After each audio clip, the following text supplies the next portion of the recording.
So what I would challenge this young man or young woman to do is you have to look inside of yourself and see what you really want. What are you passionate about? We use these words and these little phrases of only the strong survive and all this other crap. They're all just fucking words. I get so tired of hearing people just talking. Like right now, someone may think Goggins just talking. You don't know me. So when I speak from passion, I speak from experience, I speak from suffering. I have to tell this young man or woman that the only way I believe, and this is just my experience in life, the only way you're ever going to get to the other side of this journey is you have got to suffer to grow. To grow, you must suffer. You can become the kind of person that is so in tune with the values that you have and what you actually want, that when feelings rise up, you can choose to act however you want despite them. Even if you're tired, you can still go to the gym. Even if you're annoyed with your spouse, you can still speak in a manner that's loving. Even if you don't feel like doing that hard work, you can still push yourself to do it. Your feelings aren't a choice. Your behavior and your thoughts are always a choice. Several people live to be 100 years old, and they have great lives, and they have great kids. Their kids go to college and all sorts of stuff. But somewhere in their life, there was a point where they had a decision to make. They can go left or right on this path. Left was the easy route. Right was the hard route. A lot of people take the easy route. And they had a good life that way, but the better life was going to the right side. And you may have 20 years of pain and suffering to get past it, but a lot of us die never truly starting our journey. And I would tell this young person, you gotta start your journey. It may suck, but it will come out the other side where you're coasting. Many people are suffering from battle fatigue. They've been standing a long time, trying to break the addiction, believing for the promotion, praying for that family member, but hasn't happened yet.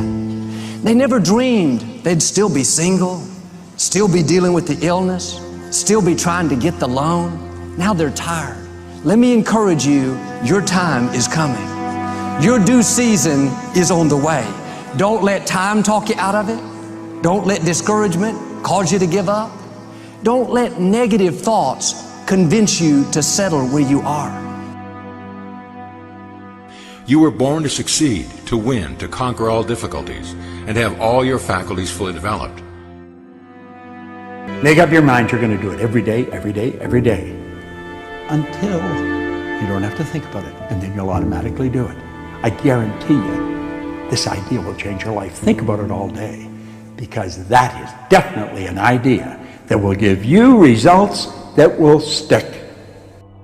No matter who you are, no matter where you are in life, you can take the lid off of your job. If you're wondering if you still have the lid on in your life, here are some clues that's going to let you know that the lid is still on. If you're not excited about waking up in the morning, if you're sitting around bored out of your mind, if you got time to do everything anybody asks you to do, you probably got the lid on. If when you tell your dreams to all your friends, it makes sense to them, you got your lid on, man. Your dreams should not make sense to everybody. You got to say something that make people go, how you gonna do that? That's when you got the lid off. And if I were you, I'd do that. I'd take the lid off. It's not always going to be easy. There are going to be challenges. There's still going to be curveballs thrown at me. But I can't become introverted. I have to continue to get outside myself, because when you're uncomfortable, that's the only way you're going to grow. Right. So the only way I became successful was going towards the truth. As painful and as brutal as it is, it changed me. It allowed me to become, in my own right, who I am today. You face it, guys. Never give in to what you want.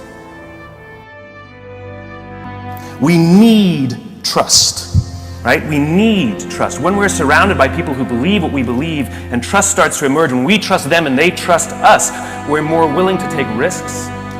We're more willing to experiment, which requires failure.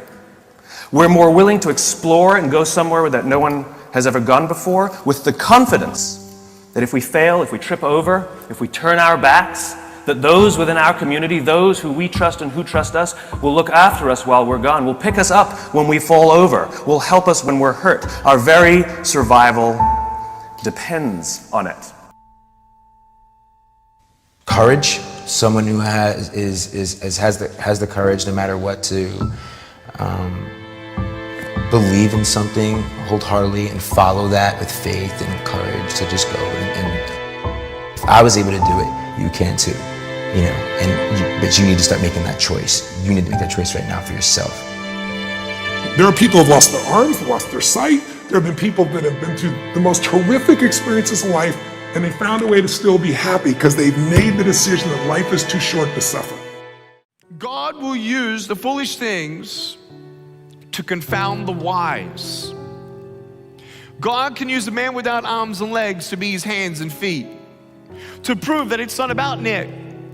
It's not about his ability. It's not about him and his strength and how he speaks all around the world and uses his hands greatly as gestures and body language while he gets excited preaching. It's not about me, it's about Jesus. I didn't write my story, Jesus wrote my story. He knew me before the earth began.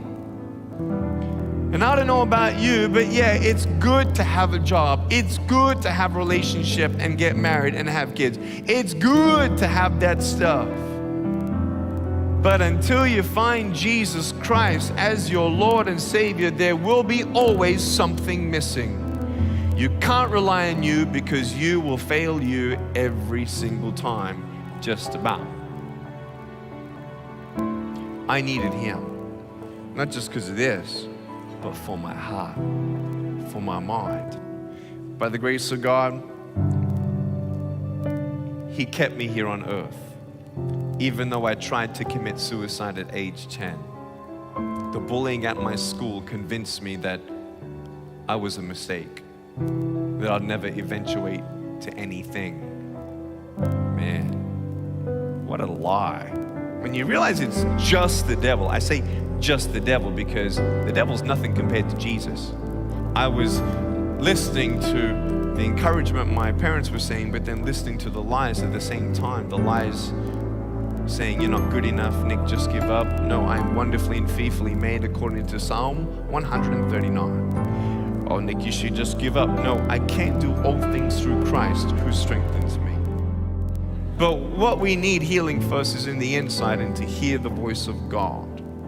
Hearing the voice of God, when you hear a phone ring, you pick it up, okay? When you're sometimes dialing into heaven and it feels like He's not picking up, don't hang up on God, He's listening. I hung up on God because I didn't understand His plan. God said through my parents, Nick, God's got a plan for your life. Jeremiah chapter 29, verse 11, I have a hope, plan, in the future. I'm like, no way, there's no race like that. There's no heaven, there's no God. Look at all the pain in the world. If God loved the world, then why is He letting so much pain happen? Later on, you realize in the Bible, God doesn't give us pain, but whatever the enemy tried to use for bad, God turned into good.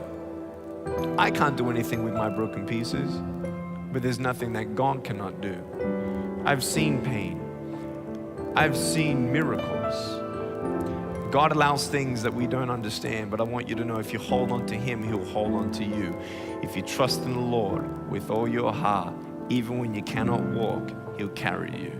When you don't get a miracle, you can still be a miracle.